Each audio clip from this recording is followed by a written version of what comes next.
Good morning विद्यार्थी मित्रांनो. Life processes in living organism part first या चॅप्टरचा शेवटचा जो पॉइंट आहे तो म्हणजे सेल डिव्हिजन. तो आज आपण आपल्या आजच्या लेक्चर मध्ये घेणार. आतापर्यंतचे जे काही लेक्चर झालेले त्याच्यामध्ये आतापर्यंत आपण पार्ट फर्स्ट चे एकूण 3 चॅप्टर आणि पार्ट सेकंड चे 2 चॅप्टर असे 5 चॅप्टरचा पार्ट म्हणजे जवळजवळ 25-30% सिलेबस आपला कंप्लीट होत आलेला आहे. तरी ज्या मुलांचे जे लेक्चर राहिलेले असतील पाहायचे ते ज्युपिटर क्लासरूम या युट्यूब चॅनल वरती तुम्ही तुमचे राहिलेले लेक्चर अटेंड करू शकता. त्याचबरोबर तुम्हाला व्हॉट्सअप वरती नोट्स देखील दिलेले त्या नोट्स देखील तुम्ही रेफर करू शकता, वहीमध्ये लिहून घेऊ शकताय, जेणेकरून तुमची त्या चॅप्टरची परफेक्ट तयारी होईल. याच्यानंतर आता आपण हा जो पॉइंट घेणार आहे सेल डिव्हिजन, याच्यामध्ये सेल डिव्हिजनचे 2 टाइप आपण पाहणार आहोत. एक आहे मायटोसिस सेल डिव्हिजन आणि दुसरा आहे meiosis cell division. Cell division ही एक इम्पॉर्टंट लाईफ प्रोसेस आहे, जसं की न्यूट्रिशन, रेस्पिरेशन, एक्सक्रेशन, ट्रान्सपोर्टेशन या जशा महत्त्वाच्या लाईफ प्रोसेसेस लिव्हिंग ऑर्गॅनिझमच्या आहेत की ज्याच्यामुळे लिव्हिंग ऑर्गॅनिझमचं लाईफ सस्टेन राहतं, त्याच पद्धतीनं सेल डिव्हिजन ही देखील लिव्हिंग ऑर्गॅनिझमच्या ग्रोथ आणि डेव्हलपमेंटसाठी आवश्यक असणारी एक महत्त्वाची लाईफ प्रोसेस आहे. तर या सेल डिव्हिजन लाईफ प्रोसेस बद्दल आपण सुरुवातीला पाहू. सेल डिव्हिजन म्हणजे काय? सेल डिव्हिजन म्हणजे काय, त्याच्यानंतर इम्पॉर्टन्स ऑफ सेल डिव्हिजन, पेशी विभाजनाचं महत्त्व काय आहे, आणि त्याच्यानंतर सेल डिव्हिजनचे जे टाइप्स आहेत ते टाइप्स पाहिजे. तर पेशी विभाजन कशाला म्हटलं जातं? Definition of cell division. Cell डिव्हिजनची डेफिनेशन काय सांगता येईल? पेशी विभाजनाची व्याख्या. What is the definition of cell division? The process in which new cells are produced. Cell division, पेशी विभाजन कशाला म्हटलं जातं की ज्या प्रक्रियेमध्ये नवीन पेशींची निर्मिती होते. तुम्हाला काल सांगितलं की आपल्याला जर एखादी जखम झाली, आपण सब क्वेश्चन मध्ये पाहिलं होतं, if we injured tissues of animal body get injured, then these wound becomes किंवा get heal due to the formation of new cells. आपल्याला जर एखादी जखम झाली तर ती जखम भरून येत असताना त्या ठिकाणी नवीन पेशींची निर्मिती होत असते, आणि ती पेशींची निर्मिती ही सेल डिव्हिजन प्रोसेसला होते. म्हणजे the process in which new cells are produced from the existing cell. Existing cell म्हणजे आपल्या बॉडीमध्ये आता ज्या पेशी आहेत त्याला एक्झिस्टिंग सेल म्हटलं जातं, आणि या एक्झिस्टिंग सेल पासून, आता अस्तित्वात असणाऱ्या सेल पासून नवीन सेल निर्माण होण्याची जी प्रोसेस असते त्या प्रोसेसला म्हटलं जातं cell division. Definition of cell division: the process in which new cells are produced. The process in which new cells are produced from splitting of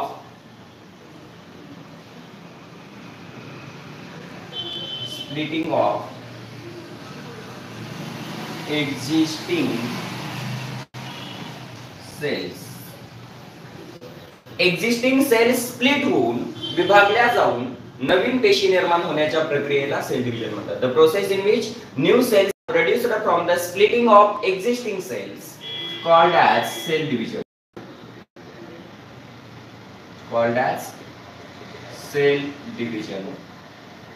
तर अशा पद्धतीनं ही सेल डिव्हिजनची डेफिनेशन आहे. याचं जर आपण डायग्रामॅटिक रिप्रेझेंट केलं किंवा रिप्रेझेंटेशन केलं तर ते असं होईल. समजा ही आहे एक्झिस्टिंग सेल, हा एक्झिस्टिंग सेलचा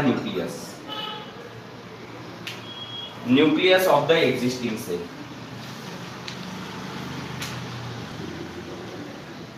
याला म्हटलं जातं एक्झिस्टिंग सेल. या एक्झिस्टिंग सेल पासून काय होतात? नवीन सेल्स प्रोड्यूस होतात. म्हणजे एक्झिस्टिंग सेल जर स्प्लिट झाली, एक्झिस्टिंग सेलचं स्प्लिटिंग झालं दोन इक्वल पार्ट मध्ये, अशा पद्धतीनं 2 इक्वल पार्ट मध्ये एक्झिस्टिंग सेलचं विभाजन झालं, तर त्याच्यापासून या नवीन सेल्स प्रोड्यूस केल्या जात आहेत. न्यू सेल्स, यांना काय म्हणू आपण, नवीन cell produce, new cells produce, निर्माण झालेल्या नवीन पेशी. म्हणजे एक्झिस्टिंग सेल्स स्प्लिट होऊन जर नवीन सेल्स प्रोड्यूस होत असतील तर त्याला म्हटलं जातं cell division. The process in which new cells are produce from the splitting of, कशाचं विभाजन होऊन, एक्झिस्टिंग सेल. एक्झिस्टिंग सेलचं स्प्लिटिंग. एक्झिस्टिंग सेल म्हणजे कोणत्या सेल, ज्या लिव्हिंग ऑर्गॅनिझमच्या बॉडीमध्ये प्रेझेंट असणाऱ्या सेल आहेत त्याला एक्झिस्टिंग सेल म्हटलं जातं, आणि त्यांच्यापासून नवीन सेल निर्माण होण्याची प्रोसेस म्हणजेच cell division. Then next, the existing cell in the body of organism. ऑर्गॅनिझमच्या बॉडीमध्ये या ज्या एक्झिस्टिंग सेल असतात त्याला म्हटलं जातं parent cell. Existing cell present in body of organism. ऑर्गॅनिझमच्या बॉडीमध्ये एक्झिस्ट होणाऱ्या ज्या सेल असतात त्याला काय म्हटलं जातं, parent cell. And the new cell produce after the splitting of parent cell. पॅरेंट सेलच्या स्प्लिटिंग होऊन, विभाजन होऊन ज्या नवीन सेल तयार होतात त्याला म्हटलं जातं daughter sale.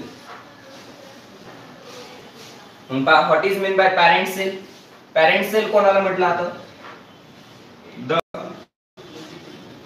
Existing cell present in body of organism. Existing cell present in the body of organism called as parent cells. ऑर्गॅनिझमच्या बॉडीमध्ये एक्झिस्ट होणाऱ्या ज्या सेल असतात त्या ऑर्गॅनिझमच्या बॉडीमध्ये एक्झिस्ट होणाऱ्या सेलला पॅरेंट सेल म्हटलं जातं. त्याचबरोबर ज्या नवीन सेल प्रोड्यूस होतात एक्झिस्टिंग सेल पासून त्याला डॉटर सेल म्हटलं जातं. The new cells produce called as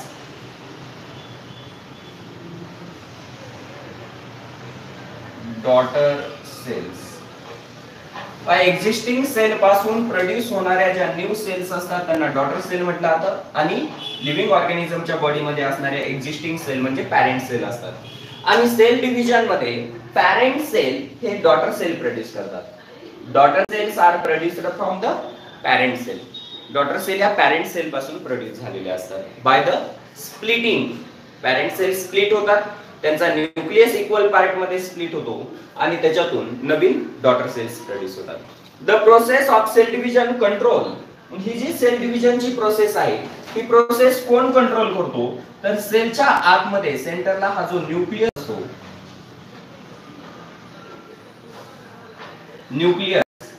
nucleus of the cell control the process of cell division. ही पेशी विभाजनाची जी प्रक्रिया आहे ती न्यूक्लियस द्वारे नियंत्रित केली जाते.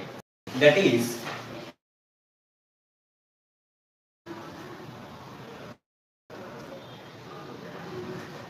the process of cell division is controlled by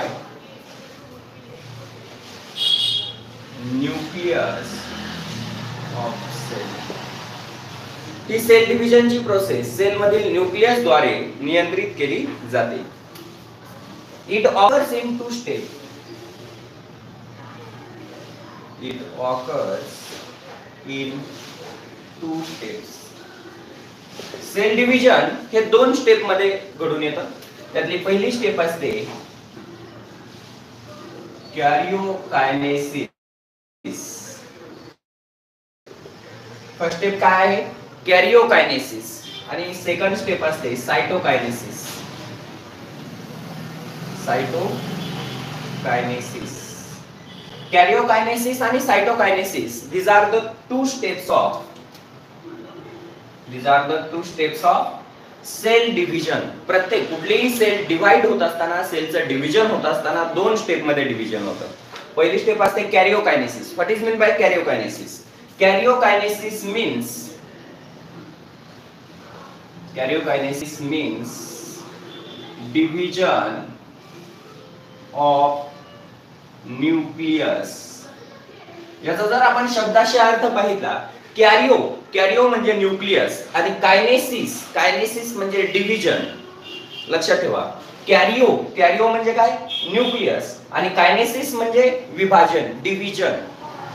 कॅरिओकायनेसिस कशाचं डिव्हिजन? न्यूक्लियसचं डिव्हिजन. तसं सायटो म्हणजे काय? सायटोप्लाझम. सायटो म्हणजे काय? सायटोप्लाझम. आणि कायनेसिस म्हणजे डिव्हिजन, म्हणजे कशाचं विभाजन? सायटोप्लाझमचं विभाजन. Means cytokinesis means division of, कशाचं डिव्हिजन? सायटोप्लाझम. सेलच्या सायटोप्लाझमचं डिव्हिजन. म्हणजे अगोदर फर्स्ट स्टेप काय होते? कॅरिओकायनेसिस होतं. म्हणजे सेल मधला न्यूक्लियस अगोदर डिव्हाइड होतो, त्या प्रोसेसला म्हणतात कॅरिओकायनेसिस. न्यूक्लियस दोन भागांमध्ये डिवाइड झाल्यानंतर त्याचं सायटोप्लाझम डिवाइड होतं, त्याला म्हटलं आता सायटोकायनेसिस. म्हणजे कॅरिओकायनेसिस, कॅरिओ या शब्दाचा अर्थ लक्षात ठेवा. कॅरिओ म्हणजे न्यूक्लियस, कायनेसिस म्हणजे डिव्हिजन. तसं सायटो म्हणजे सायटोप्लाझम आणि कायनेसिस म्हणजे डिव्हिजन. डिव्हिजन ऑफ सायटोप्लाझम, तसं डिव्हिजन ऑफ न्यूक्लियस. या दोन स्टेप सेल डिव्हिजनच्या महत्त्वाच्या. आता याच्यानंतर नेक्स्ट पॉइंट जो आपल्याला पाहायचा आहे तो आहे importance of cell division. Next point, importance of cell division. पेशी विभाजनाचं महत्त्व. Importance of cell division. पेशी विभाजनाचं काय महत्त्व आहे? पेशी म्हणजे सेल डिव्हिजन जी प्रोसेस आहे ती लिव्हिंग ऑर्गॅनिझम मध्ये काय इम्पॉर्टंट आहे? तर पहा, the cell division is a very important life process. Cell division ही अत्यंत महत्त्वाची जीवन प्रक्रिया मानली जाते.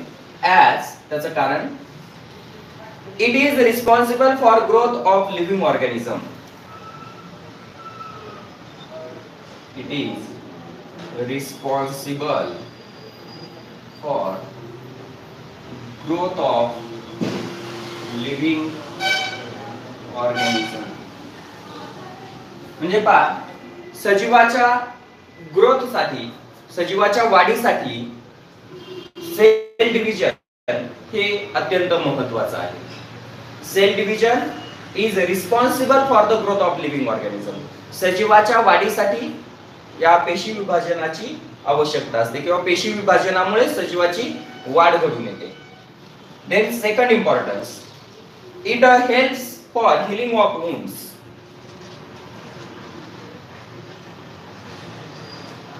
It helps for healing of wounds.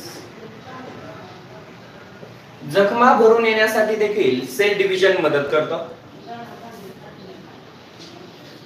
म्हणजे आपल्याला एखादी जखम झाली तर ती जखम भरून येण्यासाठी सेल डिव्हिजन मदत करत असतं. Then next, it is responsible for reproduction. It is responsible for reproduction. म्हणजे प्रजननासाठी देखील सेल डिव्हिजन जबाबदार आहे. सेल डिव्हिजन मुळेच गॅमेट तयार होतात. गॅमेट तयार झाल्यानंतर त्याचं फ्युजन होऊन पुन्हा त्याची ग्रोथ आणि डेव्हलपमेंट झायगोटची सेल डिव्हिजन. म्हणजे नवीन सजीवाची निर्मिती ही पेशी विभाजनामुळे होते. Then next, it helps to maintain wear and tear of the tissue. Helps to maintain wear and tear of the tissue. म्हणजे शरीराची, ऊतींची किंवा पेशींची होणारी झीज भरून काढण्याचं काम. काय झालेले सेलची जी काय शरीराची झीज झालेली ती झीज भरून काढण्याचं काम देखील पेशी विभाजनाची प्रक्रिया करत असते. And last importance, it maintains the level of blood cell. Cell division process maintain the level of blood cell. म्हणजे पहा, आपल्या रक्तामध्ये ज्या पेशी आहेत, रक्तपेशी, त्याला ब्लड सेल म्हटलं जातं. आरबीसी, डब्ल्यूबीसी आणि प्लेटलेट्स. तर या सेलची जी काही संख्या असते ती ब्लड मध्ये असणारा त्यांचा रेशो मेंटेन करण्याचं काम देखील सेल डिव्हिजन प्रोसेस करत असते. तर अशा पद्धतीने आपण इथं सेल डिव्हिजन म्हणजे काय आणि सेल डिव्हिजनचे इम्पॉर्टन्स काय आहे हे दोन पॉइंट कंप्लीट केलेले आहेत. परत एकदा बोर्डवरचे पॉइंट रीड करून घ्या.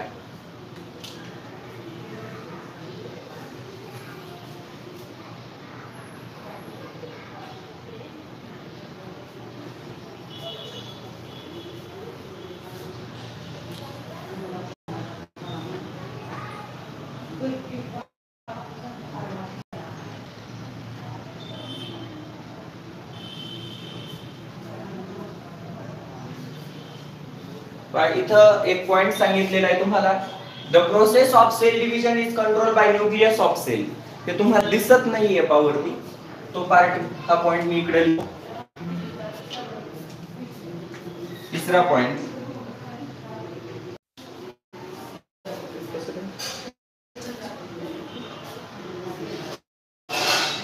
the process of cell division is controlled by nucleus. आणि सेल डिव्हिजन ची प्रोसेस दोन स्टेप मध्ये घडून येते. पहिली स्टेप कॅरियोकायनेसिस, दुसरी सायटोकायनेसिस. आणि सेल डिव्हिजन कशा कशासाठी जबाबदार आहे ते पहा. Cell division is responsible for the growth of the living organism. Living ऑर्गॅनिझमच्या ग्रोथ साठी सेल डिव्हिजन रिस्पॉन्सिबल आहे. त्याचबरोबर हिलिंग ऑफ वुंड्स, जखमा भरून येण्यामध्ये, responsible for reproduction, wear and tear of the body, and also maintain the level of blood cell. These are the importance of cell division and the process of cell division. तर cell division जे आहे त्याचे दोन प्रकार पाहायला मिळतात. आपल्या human body मध्ये दोन प्रकारचं सेल डिव्हिजन घडून येतं.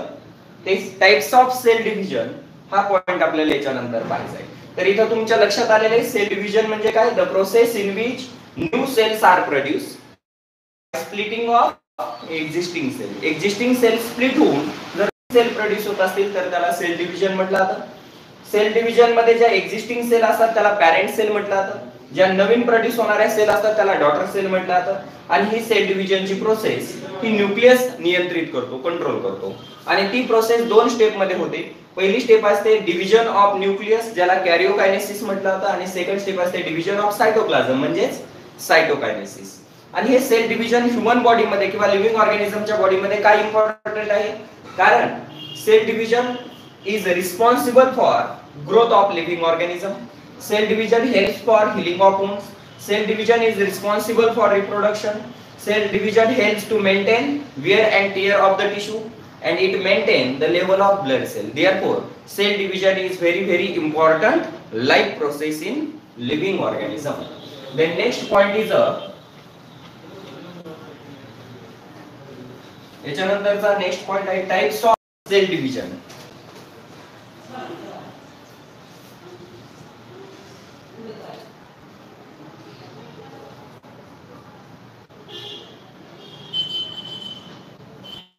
Types of cell division.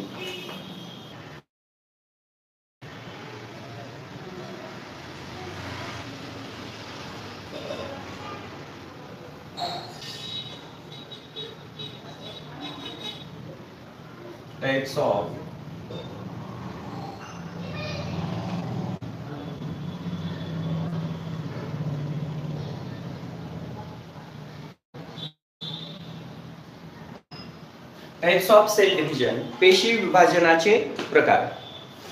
On the basis of division of chromosomes, there are main two types of cell division. तुम्हाला क्रोमोझोम्स म्हणजे काय, क्रोमोझोम्स म्हणजे काय मला पाठीमागच्या लेक्चर मध्ये आपण सब क्वेश्चन मध्ये पाहिलं होतं बघा. क्रोमोझोमची व्याख्या काय, क्रोमोझोमची व्याख्या काय आहे किंवा क्रोमोझोमचा स्ट्रक्चर कसा आहे. तुम्हाला सांगितलं होतं की क्रोमोझोम्स हे एक्स शेप्ड स्ट्रक्चर असणारे किंवा during cell division chromosomes are look like English letter X. English मधील एक्स या लेटर प्रमाणे क्रोमोझोम हे सेल डिव्हिजनच्या वेळी आपल्याला आढळतात. These chromosomes, each chromosome have a constricted region is called as centromere. प्रत्येक क्रोमोझोमला एक constricted region असतो ज्याला सेंट्रोमियर म्हटलं जातं.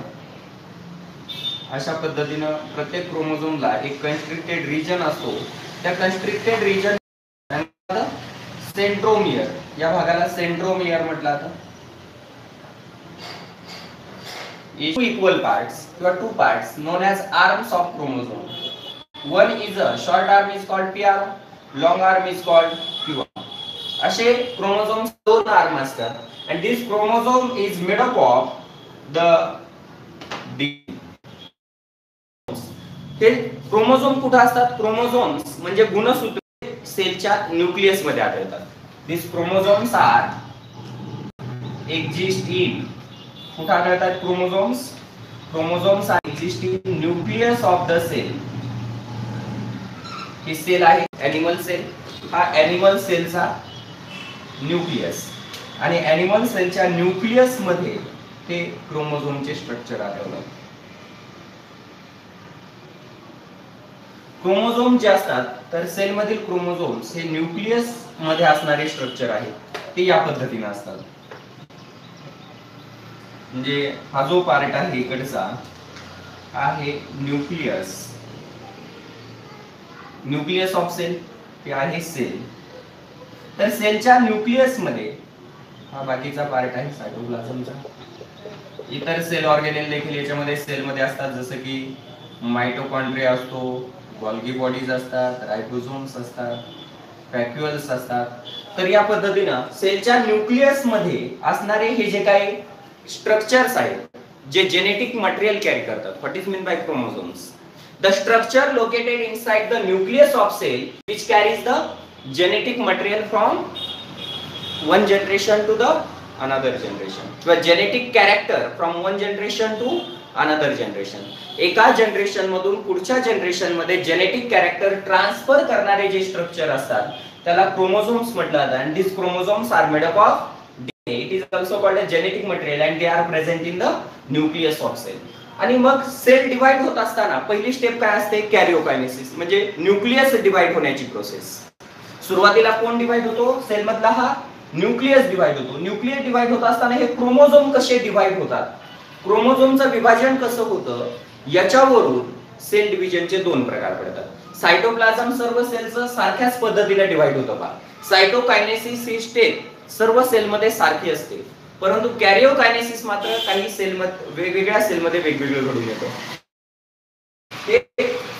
कॅरिओकायनेसिस होताना म्हणजे न्यूक्लियस डिवाइड होत असताना क्रोमोझोम आहे तेवढेच नंबर मध्ये मेंटेन ठेवले जातात.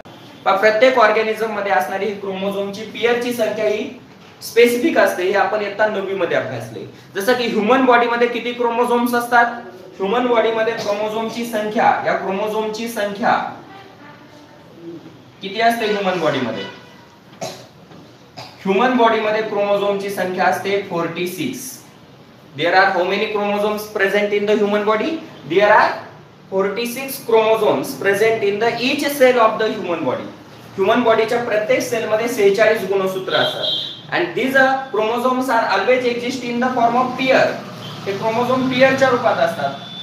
46 क्रोमोझोम म्हणजे किती पेअर? 23 पेअर ऑफ क्रोमोझोम्स असतात. तर अशा पद्धतीनं या क्रोमोझोमचं विभाजन, जर क्रोमोझोम सेल मध्ये निम्मे केले जात असतील, हाफ मध्ये डिवाइड होत असतील, तर त्या सेल डिव्हिजनला म्हटलं जातं मियोसिस. आणि आहे तेवढे 46 क्रोमोझोम आहेत तेवढेच जर पुढच्या डॉटर सेल मध्ये येत असतील तर meiosis cell, mitosis cell division. म्हणजे सेल डिव्हिजनचं क्रोमोझोमच्या विभाजनावरून दोन प्रकारात वर्गीकरण केलेलं आहे. On the basis of division of chromosome,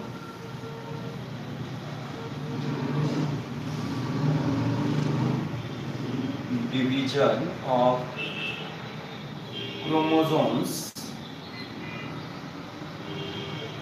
there are main two types of cell division. क्रोमोझोमच्या division वरून सेल डिव्हिजनचं दोन प्रकारात वर्गीकरण केले. त्यातला पहिला प्रकार आहे सेल डिव्हिजनचा, कोणता? मायटोसिस सेल डिव्हिजन किंवा मायटोसिस म्हणू फक्त. आणि सेकंड टाइप जो आहे सेल डिव्हिजनचा तो आहे मियोसिस. मायटोसिस सेल डिव्हिजन आणि meiosis cell division, mitosis and meiosis, these are the two types of cell division. हे पेशी विभाजनाचे प्रमुख दोन प्रकार आहेत. पहिलं जे मायटोसिस सेल डिव्हिजन आहे त्याला म्हटलं जातं पूर्ण गुणसूत्री विभाजन, पेशी विभाजन. आणि मियोसिस जे असतं त्याला अर्ध गुणसूत्री पेशी विभाजन म्हटलं जातं. म्हणजे गुणसूत्र आहे तसे जर पुढच्या सेल मध्ये, पॅरेंट सेल मध्ये जेवढे क्रोमोझोम्स आहेत तेवढे जर डॉटर सेल मध्ये रिस्टोर्ड केले जात असतील तर त्या सेल डिव्हिजनला म्हटलं जातं मायटोसिस सेल डिव्हिजन.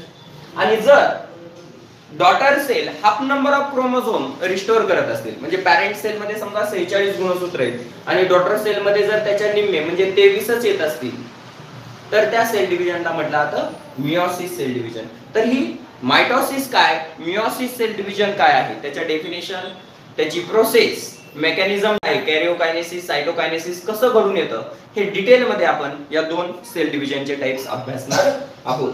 तर आता यातली पहिली जी प्रोसेस आहे किंवा पहिला टाइप आहे तो आहे mitosis cell division. First type कोणता?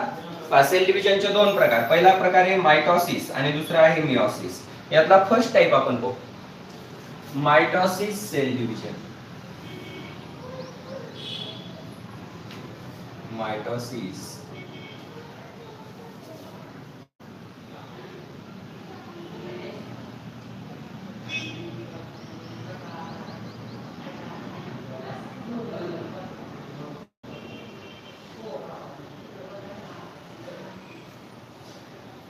mitosis cell division. तर cell division is the first type of cell division. हा सेल डिव्हिजन पहिला प्रकार आहे. याची डेफिनेशन सुरुवातीला बघू. The cell division definition of mitosis cell division. Mitosis cell division ची definition. The cell division leads the growth and development of living organism. Cell division which leads the growth and development of living organism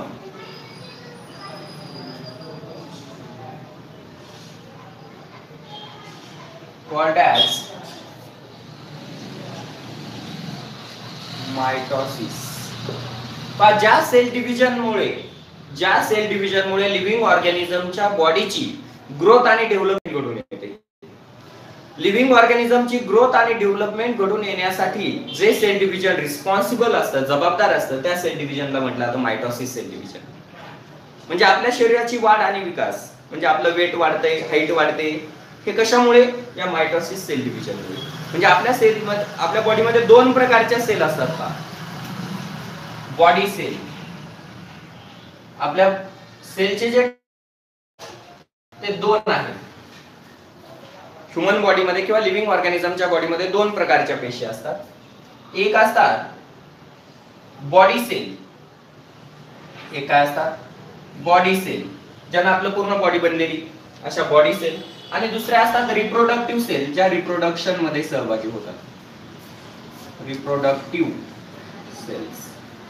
तर पहा, body cells and reproductive cell, these are the two types of cells. हे सेलचे प्रमुख दोन प्रकार आहेत. Body सेलला म्हटलं जातं somatic sale.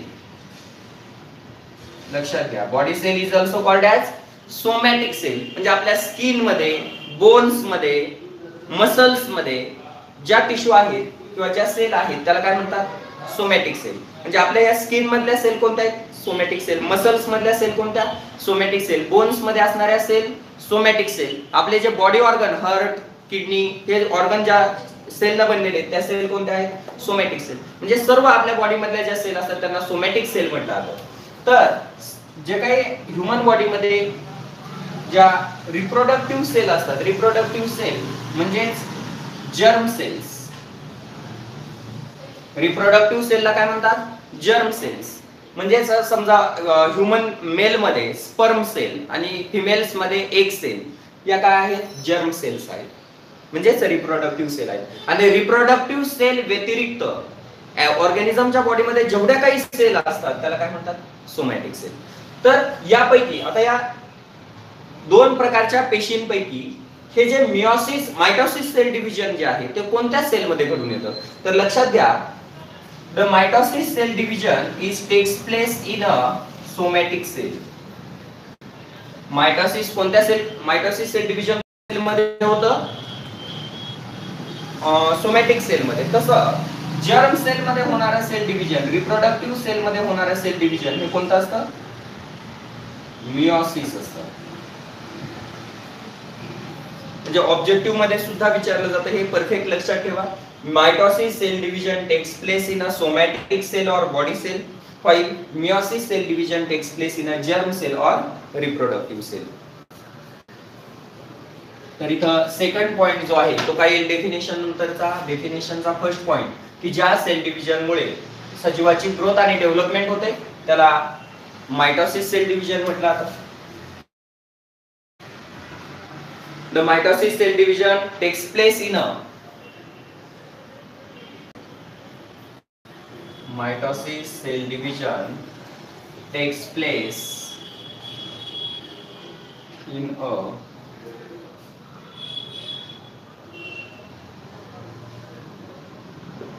somatic cells. Mitosis cell division हे कोणत्या सेल मध्ये घडून येते? सोमॅटिक सेल मध्ये.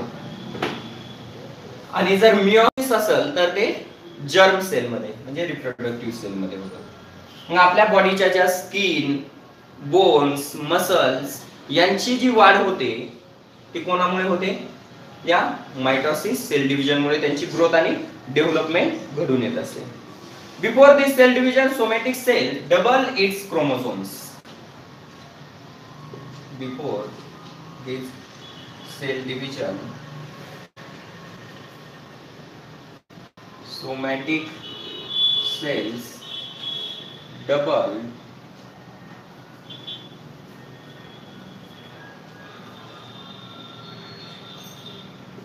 its chromosomal number. पहिली cell division, mitosis cell division होण्याच्या अगोदर ज्या सोमॅटिक सेल असतात ते त्यांच्यातील क्रोमोझोमची संख्या दुप्पट करतात. उदाहरणार्थ पहा, समजा ही सेल आहे, या सेल मध्ये किती क्रोमोझोम्स आहेत? 46. मग याची संख्या दुप्पट केली जाते म्हणजे 46 म्हणजे किती होईल? 6 6 12 म्हणजे 12 2 92 ना. तर 92 होईल. म्हणजे अगोदर काय केली जाते? क्रोमोझोमची जी संख्या होती ही ओरिजिनल सेल याच्यात 46 गुणसूत्र होते. पहिल्या स्टेप मध्ये काय झालं? ही सेल डिवाइड होण्याच्या अगोदर न्यूक्लियस मध्ये त्याच्या क्रोमोझोमची संख्या डबल केली गेली, दुप्पट केली. आणि आता ही सेल दोन सेल मध्ये विभागली जाते म्हणजे 46 आणि 46. म्हणजे पहा, या जे डॉटर सेल आहे या डॉटर सेल मध्ये किती क्रोमोझोम्स आहेत? पॅरेंट सेल एवढे क्रोमोझोम. ही पॅरेंट सेल आहे. मायटॉसिस सेल डिव्हिजन होण्याच्या अगोदर ही सोमॅटिक सेल काय करते? त्याच्यातील क्रोमोझोमची संख्या दुप्पट करते आणि त्याच्यानंतर डिवाइड होते. म्हणजे इथं क्रोमोझोम डबल करण्यात आली आणि त्याच्यानंतर डिवाइड झाली. तर ह्या ज्या डॉटर सेल आहेत या डॉटर सेल मध्ये असणारी क्रोमोझोमची संख्या किती आहे? आपण जर डॉटर सेल आणि पॅरेंट सेलचं कंपॅरिझन केलं तर क्रोमोझोमची संख्या सेम आढळते, सारखीच आहे. आणि म्हणून या सेल डिव्हिजनला काय म्हटलं? Mitosis cell division. म्हणजे जिथं पॅरेंट सेल मध्ये जर 2n क्रोमोझोम असतील, असं सांगू आपण, पॅरेंट सेल मध्ये जर 2n क्रोमोझोम असतील तर डॉटर सेल मध्ये किती होतात? 4n होतात. आणि त्याच्यानंतर या डॉटर सेल मध्ये पॅरेंट सेल मध्ये अगोदर डबल केले जातात आणि डॉटर सेल मध्ये 2n राहतात. तर अशा प्रकारचं सेल डिव्हिजन हे मायटॉसिस सेल डिव्हिजन असतं. After it's nucleus divide into 2 daughter nuclei. याच्यानंतर हा जो न्यूक्लियस आहे की ज्याच्यामध्ये 4n क्रोमोझोम्स आहेत तो न्यूक्लियस डिवाइड होतो 2n क्रोमोझोम्स असणाऱ्या दोन न्यूक्लियाय मध्ये आणि नंतर सायटोप्लाझम डिवाइड होऊन नवीन डॉटर सेल प्रोड्यूस होतात. That is the nucleus divide into 2 daughter nuclei. Nucleus हा दोन डॉटर न्यूक्लियाय मध्ये डिवाइड होतो and thereafter cytoplasm is divide. आणि त्याच्यानंतर सायटोप्लाझम डिवाइड होतो. Hence 2 daughter cells are form. आणि त्याच्यामुळे दोन डॉटर सेल प्रोड्यूस होतात. तर अशा प्रकारचं जे सेल डिव्हिजन आहे या सेल डिव्हिजनला म्हटलं आता मायटॉसिस. म्हणजे इथं महत्त्वाचं काय होतं की सेल डिवाइड होण्याच्या अगोदर या पॅरेंट सेल मध्ये असणारे क्रोमोझोम दुप्पट होतात. त्याच्यानंतर तो दुप्पट क्रोमोझोम असणारा न्यूक्लियस दोन इक्वल पार्ट मध्ये म्हणजे 2 डॉटर न्यूक्लियाय मध्ये डिवाइड होतो आणि त्याच्यानंतर सायटोप्लाझम डिवाइड होऊन नवीन 2 डॉटर सेल प्रोड्यूस होतात. तर अशा प्रकारचं जे सेल डिव्हिजन आहे ते सेल डिव्हिजन म्हणजेच मायटॉसिस सेल डिव्हिजन असतं. That is in the mitosis cell division daughter cell restored original chromosomal number like a parent cell. Daughter सेलनं काय केलेले आहेत, पॅरेंट सेल एवढेच क्रोमोझोम्स रिस्टोर केलेले आहेत. And mitosis occurs in 2 step. हे मायटोसिस सेल डिव्हिजन 2 स्टेप मध्ये होते. पहिली स्टेप असते डिव्हिजन ऑफ, कशाचं डिव्हिजन, न्यूक्लियसचं division.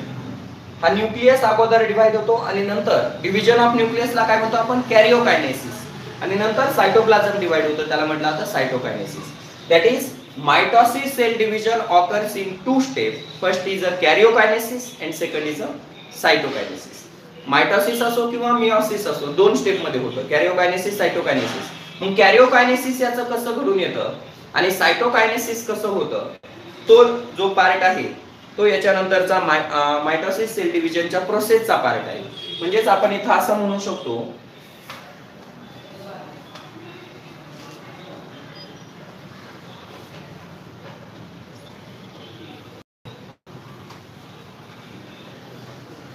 mitosis cell division occurs in 2 steps.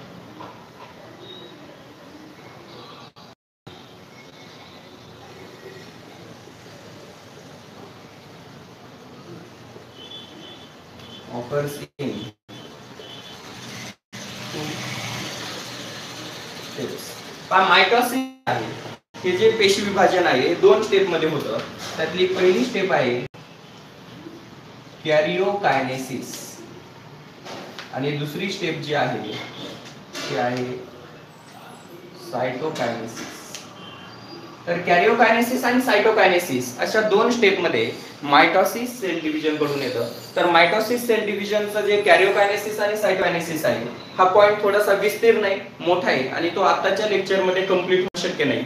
म्हणून आपण हा उर्वरित भाग मायटोसिस सेल डिव्हिजनचा आणि मियोसिस सेल डिव्हिजनचा उद्याच्या लेक्चर मध्ये पूर्ण करणार आहोत.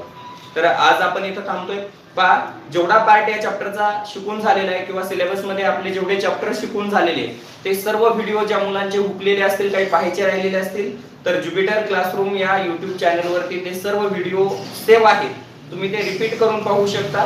नोट्स देखील व्हॉट्सअपला दिलेले आहेत, तर नोट्स लिहून घ्या आणि अभ्यास तुमचा कंटिन्यू ठेवायचा आहे. काय अडचण आल्यास विचारायची. तर आज आपण इथं थांबतोय. उद्याच्या लेक्चरला हा आपला चॅप्टर कंप्लीट केला जाईल. उर्वरित भाग उद्या बघू. थांबतोय आज आपण इथं.